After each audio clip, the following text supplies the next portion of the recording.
Alicia, how big is the risk that we're heading back towards something like 3,400? Look, I think it's a 50% odds on that we go there, simply because all year the equity market has really been following the bond market here. And as 10-year yields move higher and push through 3.5%, that's our trigger for another move lower from here. So when 3,900 couldn't hold, which was sort of that last vestige of support where there was a lot of supply and a lot of trading previously technically, when that didn't hold, it was just kind of clear that as you move bond yields up, equity markets are going lower. And really for good reason, because the top of the market are high growth and tech stocks where the valuations will come down as yields move higher. So it's a neat little equation. Unfortunately, it's playing out. And that opens up downside from here. But as you say, that 366, the June 17th low, is not that far away from here. It's not a heroic call to say that anymore. Are we pricing in the weakness that we're hearing from the likes of Ford, from the likes of FedEx, that already are starting to sound some profit warnings? So in an interesting way, your conversation about how does this conversation change, right? How do we move higher from here? It is our view that the way the equity market can climb out of this hole that it's kind of gotten itself in is for estimates to finally come down and for realistically to price in the slowdown in growth, because it's all been driven by yields. Even now, estimates are holding in there. The forward 12-month on the S&P is something like 17 times. And if you take energy out of it, it's 19 times. That is not a cheap market. And it's not a market reflecting a slowdown in growth. That has to happen. And I think if you realistically reset growth expectations and earnings, then you can begin to bottom. But until that happens wholesale, then I think we're sort of stuck in this purgatory for a while. So this is the part of the conversation where equity strategists wear their bond hats, because it's all about rates. And this is what we've been seeing for a long time. And so you have to come up with a call of whether we're getting to peak hawkishness, whether people are already pricing in more than the Fed could potentially do. Do you have a call on that? Is that something that you want to game out, or is there some kind of relative trade that seems a little bit more insulated from those macro guessing games?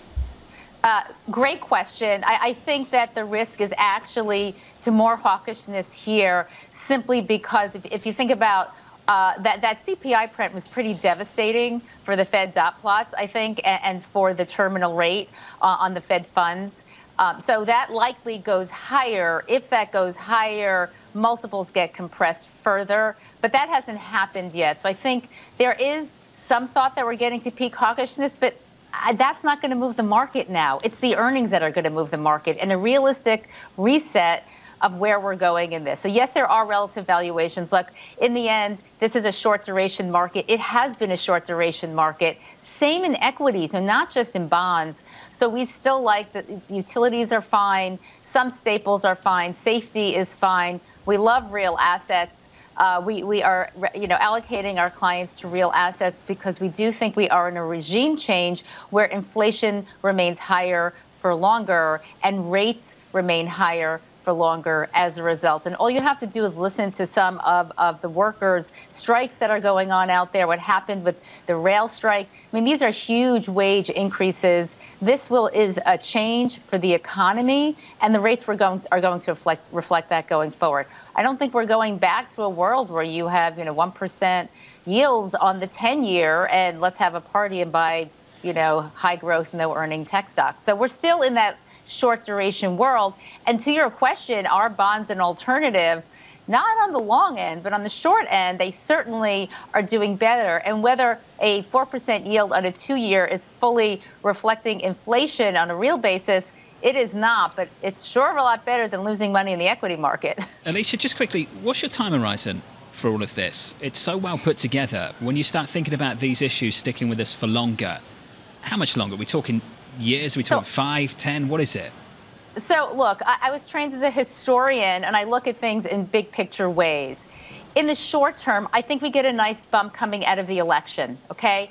Mid-year elections are notoriously difficult leading up to it, and you never lose money in the 12-month after the election, since 1942.